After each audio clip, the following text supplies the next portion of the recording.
Oh my goodness. Here we go. We already got there we go. And we are live on the Gryd Network, on YouTube, and on Twitter. Good evening, everybody, and welcome to the 8 o'clock spot. I am your host / moderator, Bryson Carver, and we've got a jam-packed show on tap for you guys tonight. We got 3 panelists in, going to go and get cuts to the chase. Barry Grant Jr., our points leader, I guess has been since week 1, the wrench as he's become known. Barry, no props today. How are you feeling? I come for business, sir. Yeah? That's it. You do? That's all I got. Oh, that's it? Okay. Well, that's okay. So Mike Guido, who, might I add, if Mike Guido, a happily married man, a newly happily married man, welcome to the show. How you doing? Great, Bryson. I think that it's been a long time coming since I have, been prepared to unseat the presumed point leader. I mean, Not presumed. Debate as much as we want, but the presumed point leader in Barry Grant Jr., I have officially come to unseat him, and it's going to be fun doing so. As long as you don't freeze, that we should be good. As long as you don't turn back into Frozone, that's gonna be. I am Frozone, baby. That's not a badge of honor on this show, Mike. It's just not. John, if you can mute your mic, unmute your mic real quick, John. Welcome back to the 8 o'clock spot, my man. How are you doing? Thank you. Glad to be back. Congratulations, Mike. Welcome to the club again, man. Yes, sir. And by the way, we're not doing any Jets topics, John, because you were gracious enough to join the show, so I didn't want to just beat you down with Zach Wilson stuff. That's not fair to you. It's not fair to Jets Nation out there who's been just dealing with some bad football for a very long time. But let's go and get right into it. First of all, check our leaderboard super fast. So again, you see Barry at the top, followed by Alfred, Devin, Dalton, Mike, Alex, Adam, and there's John at the bottom. But I have a feeling John's probably going to hop maybe both the campaign guys by night's end. So it should be a fun day. First round rules real quick for the 8 o'clock spot. A great take nets you 200 points. A good take, 100. An okay take gives you 50 points. And a bad take, you come up empty with 0 points. Let's move on to what was maybe the shock of the NFL outside of the Dolphins scoring 70 points. How about my man Joshua Dobbs out of the University of Tennessee, Space Dobbs, out here leading the Arizona Cardinals to victory over the Dallas Cowboys. Dak Prescott struggled in the red zone. The Cowboys offense struggled in the red zone. Dak threw an interception. They got down inside the 10, I believe, 4 times. Only came up with 1 touchdown. The defense struggled, giving up over 200 yards rushing. So I will start with you, Barry. We got 2 Cowboy fans, Barry and Mike. Starting with you, Barry. Is it panic mode in Dallas only 3 weeks in? No, it's not panic mode time in Dallas yet, but what they need to be concerned about is the guy that's behind center. I've said it on my show, and I've said it, and I will continue to say it. The Dallas Cowboys will be as successful as the guy throwing the football this year. It has nothing to do with the defense. It has nothing to do with the running attack. It has nothing to do with Mike McCarthy. It's about the guy that's throwing the ball.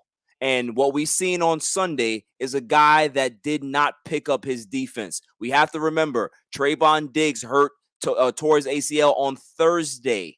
So they were already midweek in regards to their preparation. They had this horrible freak accident happen to them, and now the defense you can tell that they just didn't have it. So in that type of situation, you expect your quote unquote leader to be able to look at that defense, look them down, and say, "Listen, I got you guys this week. I'm going to pick you guys up. I'm going to make sure that the offense is here. We're going to have you guys back today. Just keep it close. I know you guys probably are not going to be sharp like that, but I got you." And what we ended up seeing is 1 for 5 in the red zone and a terrible pick in the red zone in regards to triple coverage. That's what the defense, that's what the Dallas Cowboys should be panicking about, is the quarterback. Not the actual total team, but the actual quarterback and what the actual mindset of the quarterback is, because that was a terrible performance against a team that plays hard, and we did not see any heart out of the quarterback. That's what they should be worried about. As a Dak Prescott fan since college, or since he was his college days, I've seen plenty of bad Dak Prescott performances. That I would not qualify as one of them. He was not good, but I would not consider him just terrible. There was a game last year against Washington in which he was awful. I would not put this in that discussion. However, though, your point is well taken. It was a bad goal line pick, no question about it. To Mike Guido now, fellow Dak skeptic with Barry Grant Jr. Your thoughts on the Dallas Cowboys? Is this panic mode 3 weeks in, and does it have to do with the quarterback more than it does anything else? So I know that I'm running myself at a risk here because I know that you are such a Dak stan that I'm afraid that if I I'm don't objective. say anything pro Dak, if I don't say anything pro Dak, I'm going to be sacrificing points here in the first round. But yes, truth be told, I don't know that panic is the word that I would use, but concern, absolutely. This is a really big problem that the Cowboys have had for several years.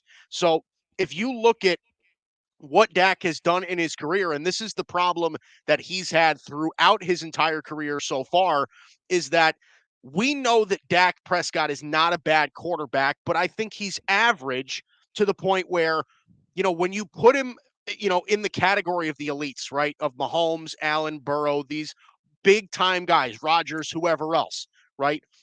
Those are guys, and I've said it for years, that can make stuff work even though things aren't perfect. That's really the issue that I've had with Dak. The defense gave up 220 plus yards on the ground. It's not a great look for the defense, right? They lost Trayvon Diggs on Thursday. They had practiced all week with Trayvon Diggs in the lineup. Then they get on the plane and he's not playing, right? That's a big deal. The offensive line had several injuries. That's part of it. And the two starters that were playing, one of them was Terrence Steele, one of them was Tyler Smith, which was his first game back. So there is something to be said about the surroundings of where Dak was. But the reality is that you need to find ways to win when things don't go your way. This is a long NFL season. Guys get hurt. Guys get banged up. The starters are out of the lineup, whatever. You need to still find ways to win. And everything around Dak has changed throughout his entire career and improved to that matter. We all thought going into the season this was going to be a high-powered offense. Given the change with Kellen Moore, it was going to be more suited towards him.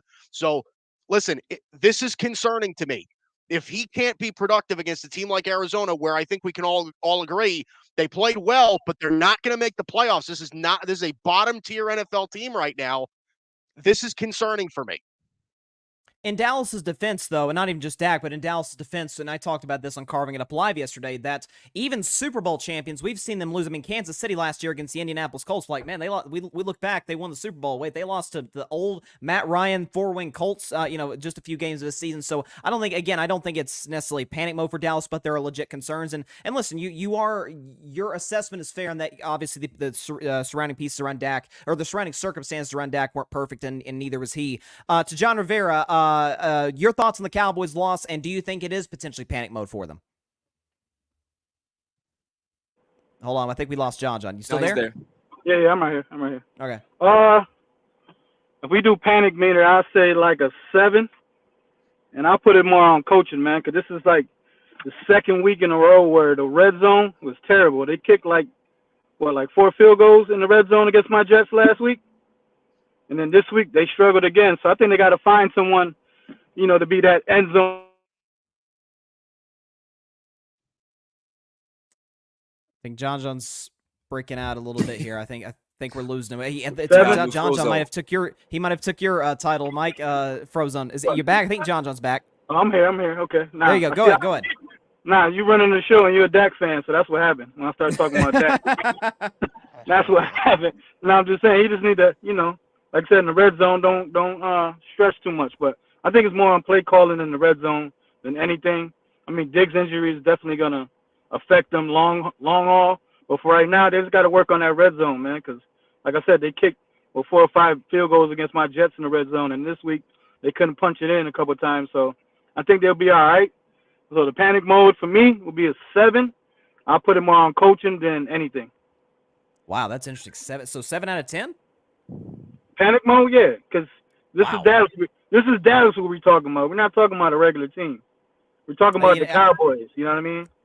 I guess you're not necessarily wrong in that assessment, John. I saw it's fair enough to you. Let's look real quick. Let's look at some comments. Obviously, everybody's more than welcome to chime in the comment section. Complete Sports Media comments: Dak isn't the leader that the Cowboys should be relying on. Interesting. He also says it had to hurt a little bit for the Cowboys, as some people predicted the Cardinals were going to go winless this season. I gave them one single solitary win, but then again, I must have underestimated my man Joshua Dobbs. What a performance yesterday! I mean, how good was he? I mean, that's a starting NFL quarterback as far as I'm concerned. I'd take him over Zach Wilson. I think John would agree with me in that regard. Let's look at our point totals. Barry, okay take. I was that close to docking to 0, but the problem with your assessment was not only did you criticize Dak's leadership, it was the fact that you're saying that, hey, that he's the only factor, the only thing holding the Cowboys back, potentially winning. The coaching is awesome, and the defense, despite a bad performance, was now the defense. I'll give you that. Offensive line. Here's why I know that you're biased. The first 2 weeks of the season, the defense carried the quarterback. The 1 week that the defense needed the quarterback to carry them, he didn't do it and they lost. So if you want to give me 50 points, go ahead. But it's a very biased 50 points. I would even take the 0. Don't even give me 50. Just give me the 0. No, you get the 50. We are. No, give me the 0. You're out here talking about. You're over here talking about. He's a terrible leader. All this nonsense. That's crazy. He's not a terrible leader. So Mike Guido, you're gonna get mad at me, Barry. I'm giving Mike the full 200, and here's why. Okay, it's not just not because I know Mike is not a BSer. Mike is not a BSer. He wasn't just trying to give Dak love just to make me feel good. No. He was objective. He's talking about, hey, offensive line ain't great. Dak didn't play well. The end zone pick was bad. When the situation around Dak isn't, to the perfect degree, the Cowboys tend to struggle. Dak tends to struggle. So I think it was a fair take, a good take, and that is why he didn't go after Dak's leadership. Okay, if there's anything you should not criticize Dak for, it is about leadership. Man, the guy's a rock in that locker room. No, John Rivera. That's debatable. John Rivera, 100 points. I'm giving you, John, solid take. I thought it was interesting you brought up the coaching because, listen, red zone, absent of quarterback play, can a lot of times come down, to coaching, to play design because the defense is more compressed. Solid take by John Rivera. I'll give him 100 points. Let's move on to our second topic. First of all, second round rules. Great take nets you 400, a good take 200, okay take 100, and a bad take nets you nothing. To the the story of the NFL, at least outside of Kansas City, Missouri, was the fact that an NFL team scored 70 points, which the Miami Dolphins did, scoring 10 offensive touchdowns against the Denver Broncos. Tua Tagovailoa, I don't know how he did not get a perfect passer rating. He got 155. How he didn't get 158 is beyond me. He was about as close to perfect as possible. Over 300 yards passing, over 300 yards rushing. Miami looked absolutely unstoppable. So I'll start with you this time, Mike Guido. Are the Dolphins the best team in the NFL? Yeah, I think you have to say that at this point. I mean, I don't think it's a clear number one. I still think San Francisco is fairly high up there. I think even, with the struggles that the Eagles have shown, as far as the offensive side of the football is concerned, I think they need to be considered as well. But right now, I think Miami looks as stable as any team in the league. I know that there are concerns about the defense that are going to be looming, but I think Jalen Ramsey coming back is going to be a really big deal for them, especially in that secondary. And truth be told, I mean, this is one of the things that I think we expected when Mike McDaniel took over, because so many people were surprised when they fired Brian Flores and they hired Mike McDaniel, and everybody was outraged because Brian Flores was doing a good job in Miami. This is why. This is what is going on. This offense is incredibly innovative. He's getting the best out of Tua. I think most people believed that, especially after the injury last year. I mean, there were a lot of people that thought that Tua's career was going to be over. And at this point, Tua looks like one of the better quarterbacks in the NFL, maybe top 10 to this point. So listen, I agree with you. I'm not sure what constitutes you getting a perfect passer rating, because if you look at it, Tua had a 155.8 passer rating. Mike White, who they brought in for 2 passes, was 2 for 2 for 67 yards and a touchdown himself, and he had a perfect passer rating. So we have no idea how that's calculated. But this is a team that can run the football incredibly well. They've got 2 powerhouse backs with Devon Achane and Raheem Mostert. They've got wide receivers up the wazoo. Keep in mind, too, this was all while Jalen Waddle wasn't even playing last week. So, listen, this is a scary, scary team, and it just looks like, right, and you get the feeling, this is not really an analytical sense, but the Dolphins are the team this year where it kind of feels like so far everything is going right, and usually those teams go pretty deep in the playoffs, if not going all the way. So I would say right now, I would feel most comfortable saying that Miami's the best team in football, yes. And the fact that they've added as good of a running game, I talked about that last week when they beat New England. The fact they've added a running game, and they've obviously improved the offensive line over the last couple of years. But you're right, what they did without Jalen Waddle, too. Listen, the Broncos by no means have a good defense, and not even a solid, okay defense, but still 70 is just beyond the realm of imagination for any of us. To John Rivera, again, Jets fan, so he doesn't care too much for the Miami Dolphins. Is Miami the best team in the NFL, John?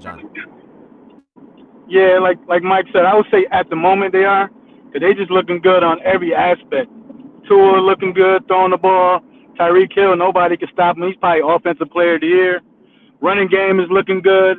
Defense is okay, and like you said, he still got Ramsey. He still hasn't even touched the field yet. So just imagine how that's going to help the defense, what's going to even help the offense, you know what I mean? Because they're going to hold teams down, and the offense is just putting pressure on the other team's defense. So for right now, at the moment, I definitely put Miami as number one. I wanted to put them to win the AFC East, but, we had Aaron Rodgers, so I was getting a little cocky. But as long as Tua's upright, man, and healthy, man, that team is scary. I don't definitely want to face them at the moment because, like I said, our offense sucks, so that means our defense is going to be on the field with them 3 and outs. But at the moment, like I said, they're clicking on all cylinders, and like I said, it's only 3 games, so they got with the shooters, which was the Chargers. The Chargers can shoot anybody out. And then they played a close game with New England, division rivals. So they played a gutsy game, you know what I mean? So they clicking on all cylinders, man. In 3 games to put up 70, they could have had a record. I would have went for the record, but for right now, like I said, they're clicking on all cylinders and they not even hit the full throttle yet. So Miami is the number 1 team at the moment. I'm so with you. I would have went for the record. That is. Listen, I could. Who cares about how Denver's feeling? I mean, Sean Payton was already pissed after the game, so it's not like you're going to make him, I guess, any more mad than he would have been. If you've got a chance to go for the record, go for it. Yeah, it's the record. It's the record. It's the record. Yeah, if it was for something else, then no. You know what I mean? But for the record, you got to go for it. Absolutely, and like you mentioned, they're clicking on all cylinders. They somehow look better every week defensively. If Jalen Ramsey comes back and he's peak Jalen Ramsey, and they could be really scary if healthy. Finally, to you, Barry, because you said back in week 1, you said, and it looks like a pretty darn good take today, that the Dolphins are the best team, the best offense in the NFL. Are they the best team in the NFL now? You know what's crazy about when I speak is that people tend to not like to listen to me. I remember Dalton looked at me like I was crazy when I said that the Miami Dolphins had the best offense in football. Now look what it looks like. Oh, surprise. I'm not surprised.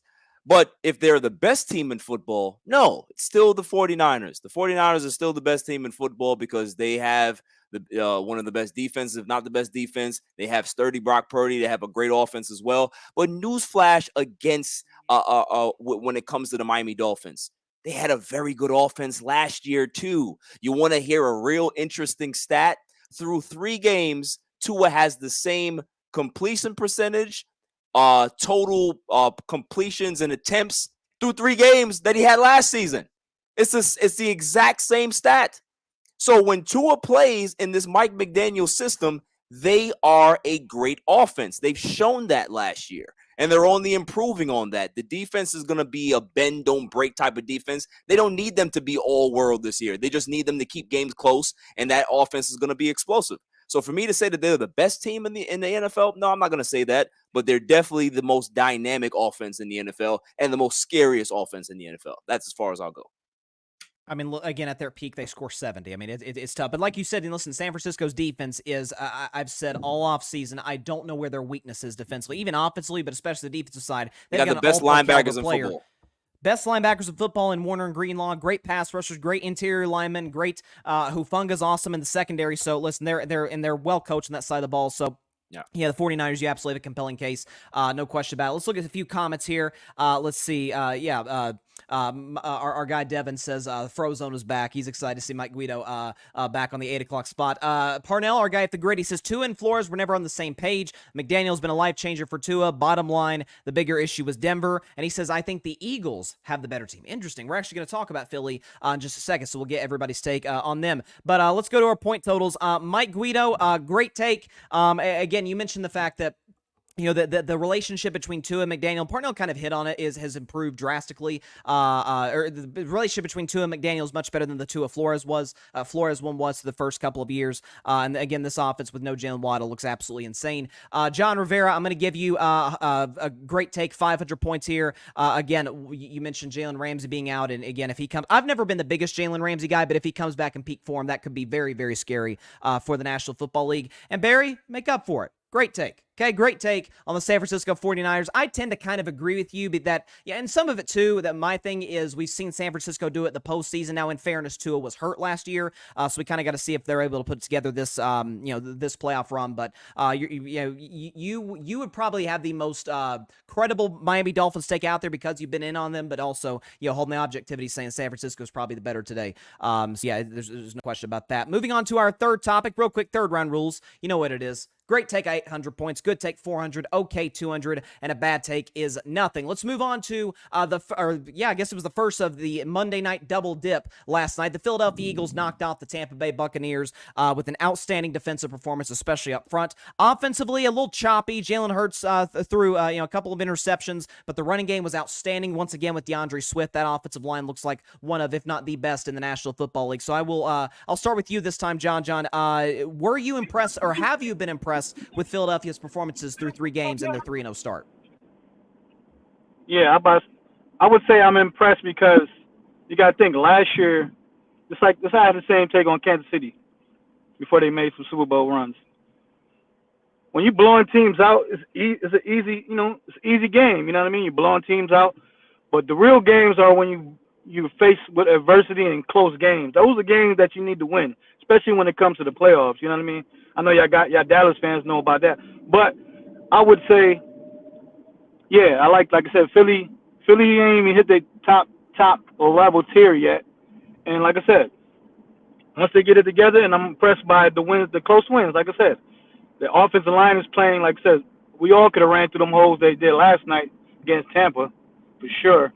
So, like I said, Philly is definitely in that top 3, and they could be considered top 1, the top dogs in the league, and they didn't even hit their stride yet. So, yeah, I got Philly. That's interesting, and again, I think Philadelphia, at least in my view, is the best team in the NFL in terms of upfront offensive and defensive lines.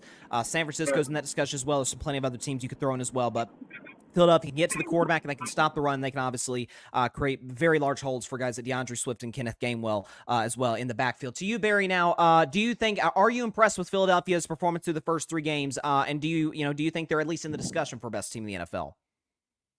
I will answer the second part first. That they're in the discussion of one of the best teams in the NFL, but I am not going to say that I'm impressed with them. I don't think that the competition that they've played is very stout. I mean, we're talking about the Patriots that they played, correct? Patriots are not a great football team. They have good defensive pieces. They have a legendary Hall of Fame coach, but they're not necessarily a world beater when it comes to football right now. The Vikings are a pretty decent team, but the Vikings are winless right now. They've been in some shootouts, but they have some deficiencies on their end of the football, correct? And now you're talking about the Tampa Bay Bucks, who've played inspired football for the first 3 weeks of the season, but they're also not a very good team if you're going to talk about the totality of what they face. So we're talking about a Philadelphia Eagles team that had a cheese schedule last year. They ran through that. And the teams, obviously, you got to play the teams on your schedule, but they haven't really played a holy crap. Look at this team yet. So before I see that, I'm gonna hold off my opinion about them being or being impressed with them or them being one of the top tier, upper tier teams in the NFL. Jalen Hurts tends to make a lot of mistakes when there's pressure on him. He tends to make some bonehead decisions as well, but they have a very good, collection of talent. DeAndre Swift has always been a very talented running back, right? But injuries have kind of plagued his career. That's why Detroit let him go. So, it's not talent that they have a deficiency at. It's just about, the level of competition. They haven't really impressed me, and I want to see how they look against the San Franciscos and the other teams. So I would say that I'm not really that impressed. Well, listen, it's absolutely a fair take, and obviously we'll get to your point total later. But you mentioned the first few games of the season. They got Washington, then the Rams, the Jets. Here, listen to the schedule starting on October 22nd. Listen to their schedule that starting in that stretch. They got the Dolphins. They've got at Washington, Dallas, at Kansas City, Buffalo, San Francisco, Dallas, Seattle. That's a tough stretch. that is as brutal of a stretch as there is in the NFL. So listen, that middle part of their schedule will really kind of define their season in terms of what they can be. Obviously, we assume health. Finally, to you, Mike Guido, have you been impressed with the 3-0 start that the Philadelphia Eagles have put together? I'll say yes, but not for a reason that you might think. Because Jalen Hurts has not been a world beater since the start of this season. 3 picks, 3 touchdowns. He's been a fairly average quarterback since the start of this season. And this is an Eagles team that I think at the very most, and maybe the most in the NFL right now, relies on how they run the football. If you look at what they've done the last 2 weeks, they've run the ball for over 200 yards the last 2 weeks. They've done a really great job at controlling time of possession, controlling the pace of the game, and not forcing Jalen Hurts to do too much, because Barry's right. He has been a little bit mistake prone, especially when he's faced a lot of pressure. So as far as that's concerned, I think I'm impressed with the Eagles because this is a team that I don't think has put it all together yet on either side of the football, right?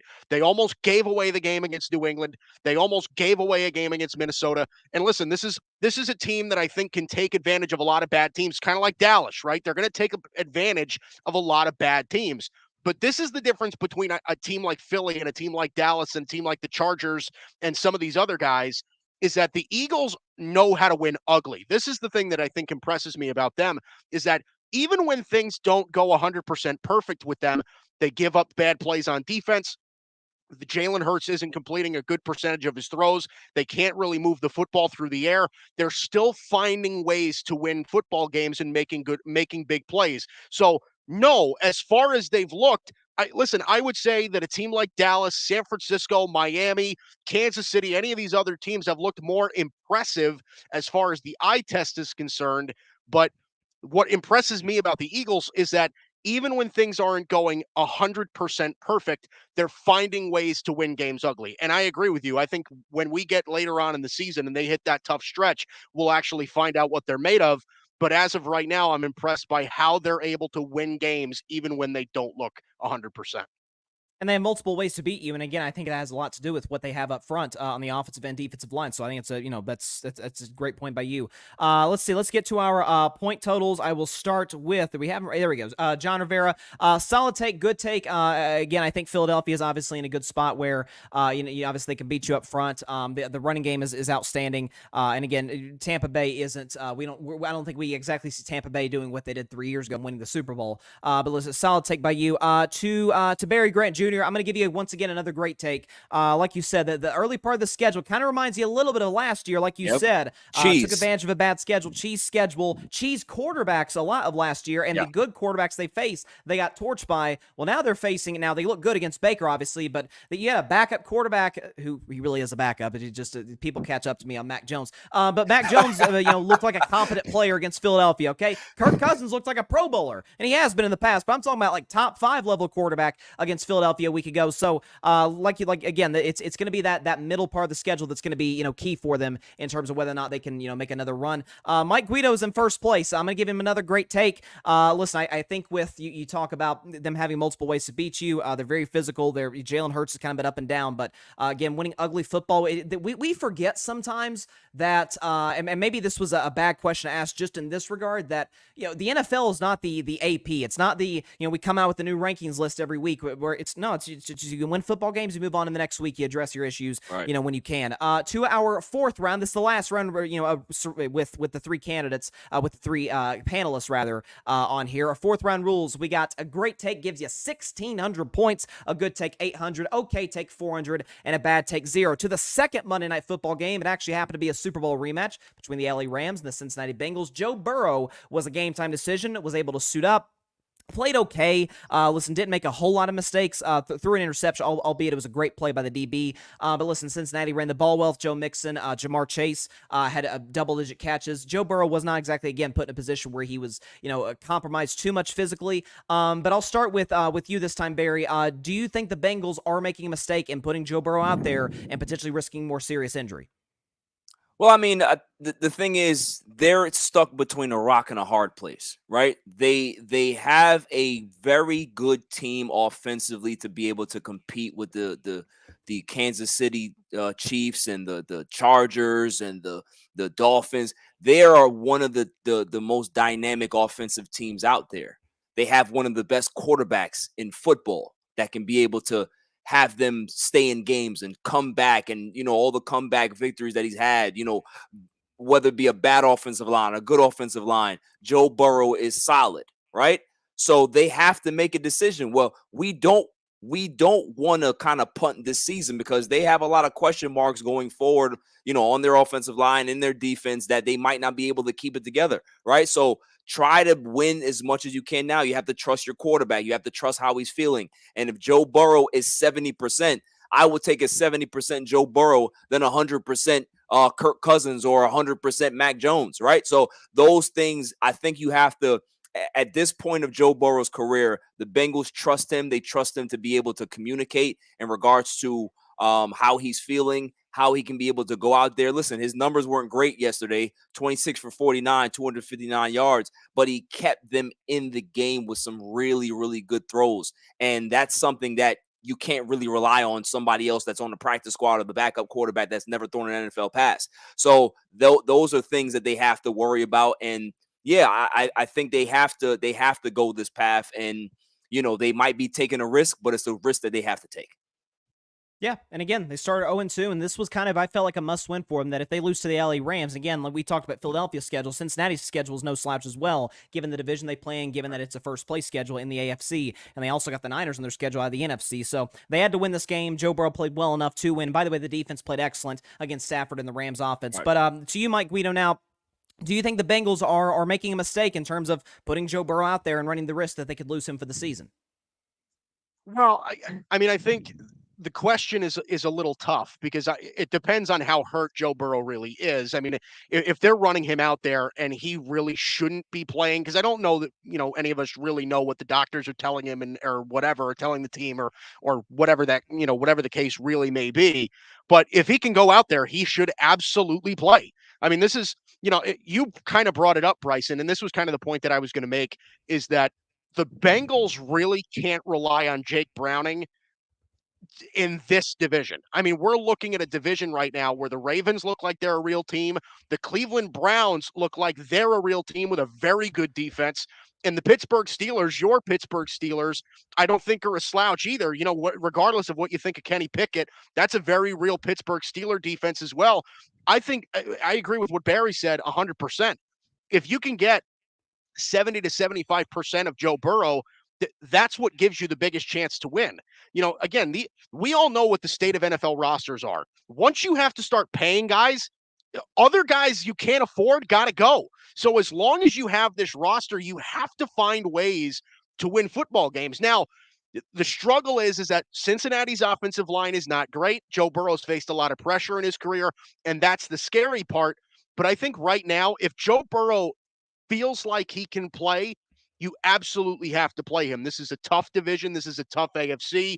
You want to be able to compete in this league.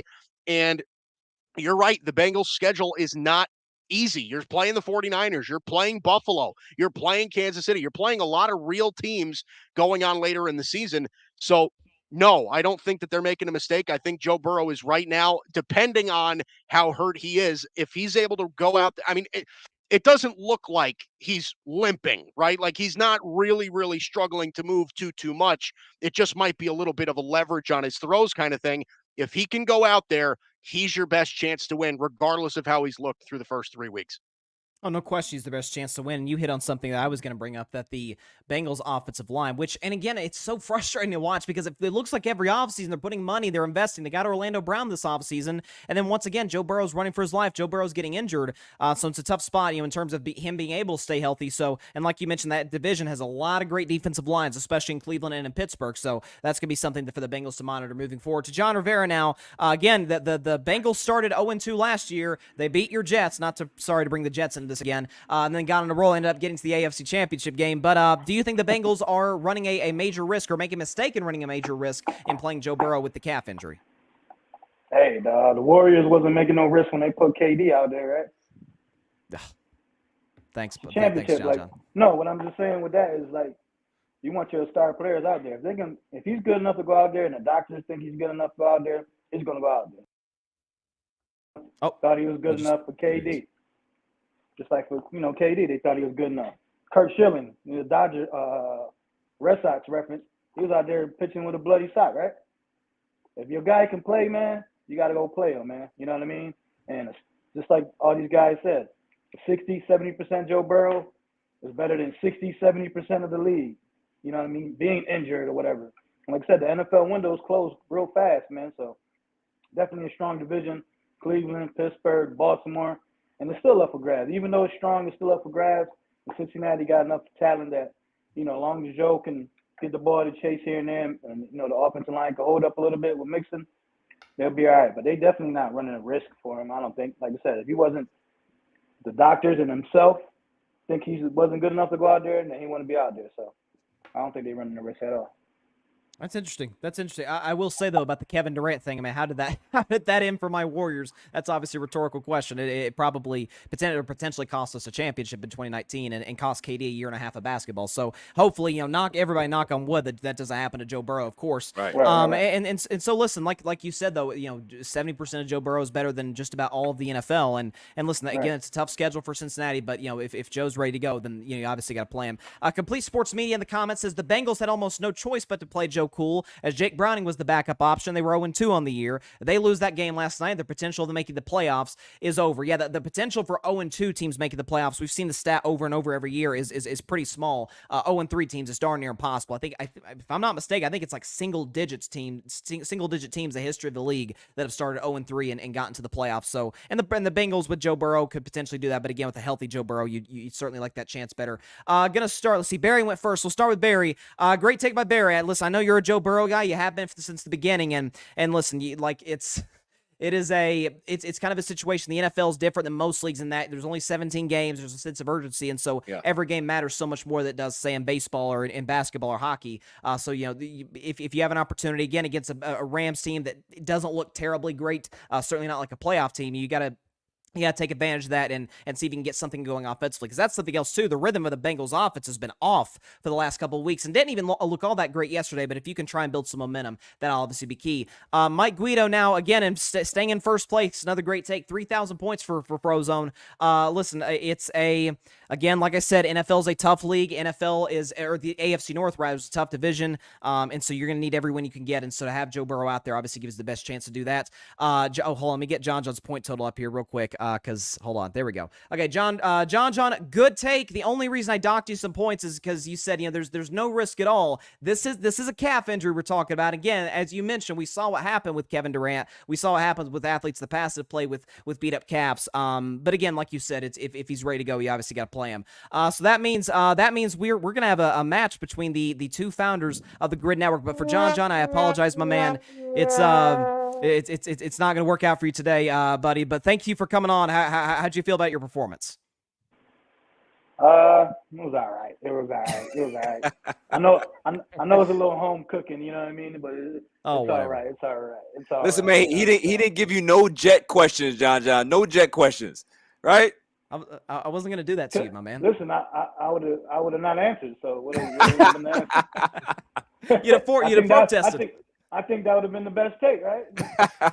Oh man, that's awesome, John. Appreciate you coming on short notice, and hopefully we can have you on the show once again in the future. Yeah, no problem. You guys have a good one.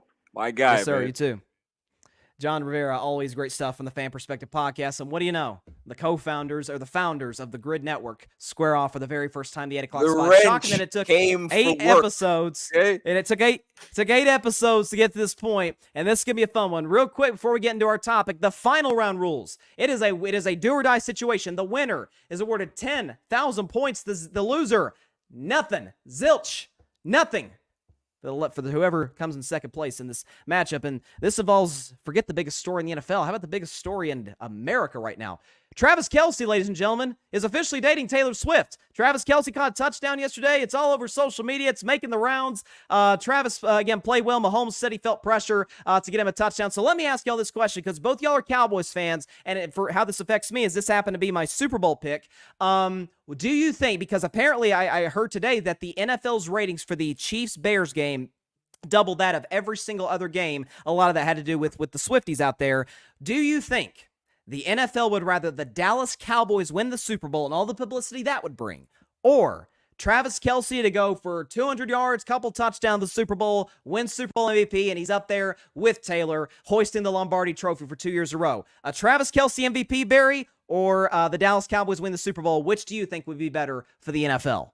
You know what's crazy about this question, Bryson, is that it's not a very easy question to answer. It really isn't. It isn't. All right, let's go ahead and just go into it. Now, the Swifties, they are power-broking people, right? They move the needle, right? Travis Kelce knew exactly what the hell he was doing. The Kansas City Chiefs, the Super Bowl champs, he zeroed in on poor Taylor Swift, got him to date her. Now they're gonna be try to become America's team. I don't like it. I don't like that. And I know exactly what he was trying to do, but it was clever. It's very clever. But to answer the question, it's still the Dallas Cowboys. We're talking about a team that has not made an NFC championship game in 27 years. They have not been to the Super Bowl in that same amount of time. If the Dallas Cowboys, who's been considered America's team, even though they've been bottom feeders, right, in regards to not being in contention for 27 years, if they win, or if they win the Super Bowl, it'll be the biggest story. It'll be the biggest story for the NFL. They'd be able to sell shirts and jerseys, and it would be just like the mid-90s again. It would go crazy, and the NFL would see a nice little tick, tick, tick, tick in regards to sales and advertisements, everything. And then you'll see a lot more Jerry Jones on TV, which we love, right? So I think it's still the Dallas Cowboys. I think it's they're still America's team. They're still one of the most popular teams around America. And if they win the Super Bowl, it's still a bigger story. Obviously, I don't want to throw shade at the Swifties, but it's still the Dallas Cowboys. Come after you, Barry. I know they will. Be careful. I know they will. Careful. That's why I'm not throwing no shade. I'm just saying, I respect them. The Swifties and the Beehive, man, those are powerful, powerful groups. No question Facts. about it. To Mike Guido, do you think, and the NFL obviously is the king of television, it's the king of American sports, they'll be popular regardless. If the Jaguars win the Super Bowl, they'll be popular. But would it be better for them, and from a publicity standpoint, if America's team, the Dallas Cowboys, goes on to finally hoist a 6th Lombardi trophy, or if Travis Kelce wins MVP and there's Taylor Swift right there with him?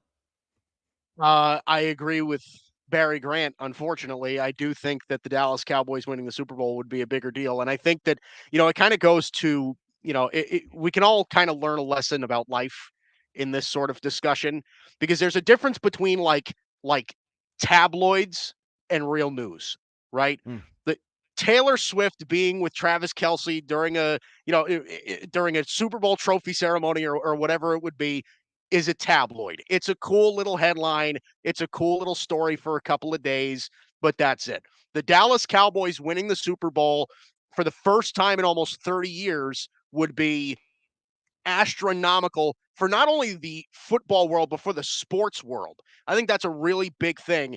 So as far as that's concerned, I think it's the Dallas Cowboys by far. Now, here's the difference maker. I would say it would be Taylor Swift and Travis Kelce if Taylor Swift was performing at halftime. If Taylor Swift was performing at halftime, that would be different. Then it would just be like a full circle. It would be something as if like written out of a storybook that everybody in the world could embrace, even people that hate the Chiefs. It would be an absolute groundbreaking, historical, you'd read about it in history books sort of moment. But right now, since that's not happening and it's Usher instead, I'm still going to say the Dallas Cowboys. Usher's going to do a great job. That's interesting because I read a report saying that Taylor turned the game down. I wonder if that might have had something to do with it. I know. That is very, very interesting. All I like to say about the Super Bowl and Usher, hide your women. You're not incorrect in that assessment, Barry. You're just not. Hide your women. Okay. So both of you had fantastic takes. I'm not gonna lie to you. I'm gonna give you a round of applause for that. No question about it. As I dial up the celebration music. But the winner this week of the 8 o'clock spot, as I get the graphic ready, here we go, is Mike Guido. Mike Guido wins the 8 o'clock spot this week. Congratulations, Mike. Listen, I told you that I was gonna come on here and do it. And what did I do, Bryson? I came here and I unseated the champ. That's what I did. I feel great. Feels fantastic. Congratulations. Does this beat the feeling of when the Cavs drafted Amani Bates? well, it comes pretty close, gotta tell you.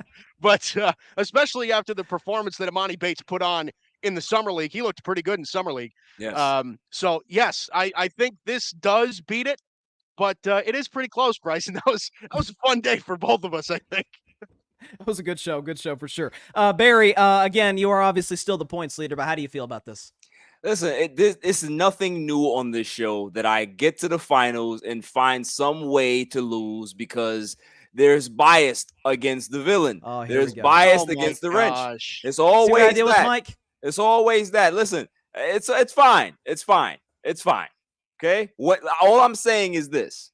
When the villain and the wrench is not on this show every week, I will be missed. I will be missed. That's all I'm going to say. I mean, I don't necessarily doubt that. I'm just saying we got to be honest. We got to be objective. Mike had the better performance. He did. Mike was better. Mike was solid. Nothing wrong with Bryson, that. let me ask the question here. Has anybody ever gotten a perfect 14,000? Not we haven't had that many rounds, so no. Yeah, no. Well, Alfred had a perfect score last week as well. He had a perfect score last week, wire to wire win. But it was only 3 rounds, so yeah. Yeah, you hold the single game record, the max point total possible for the 8 o'clock spot. So nice job, way to catch that, Mike. Good job, for sure. Thank you. Rigged. Yes, sir. Rigged. Here we go again. See, we're going to have to hear about this, guys, all week until next week in the 8 o'clock spot at 8 Eastern, 5 Pacific time on the Gryd Network's YouTube and YouTube channel and Twitter account. Be sure to tune into that. I'm sure the wrench will probably be back. Mike may be back. Who knows what we'll have next week on the show. But be sure to subscribe to the Gryd Network. Subscribe to all of our incredible content creators. Follow us on social media: Instagram, TikTok, Twitter, all over the place. And once again, this is Bryson Carver from the 8 o'clock spot. And how about those Pittsburgh Steelers getting a great Week 3 win? And we'll be 3-1 next week. Peace. We'll see y'all then. Yeah, we better have more nice words for Dak Prescott. See y'all on the 8 o'clock spot next week, 8 Eastern, 5 Pacific time. Peace out.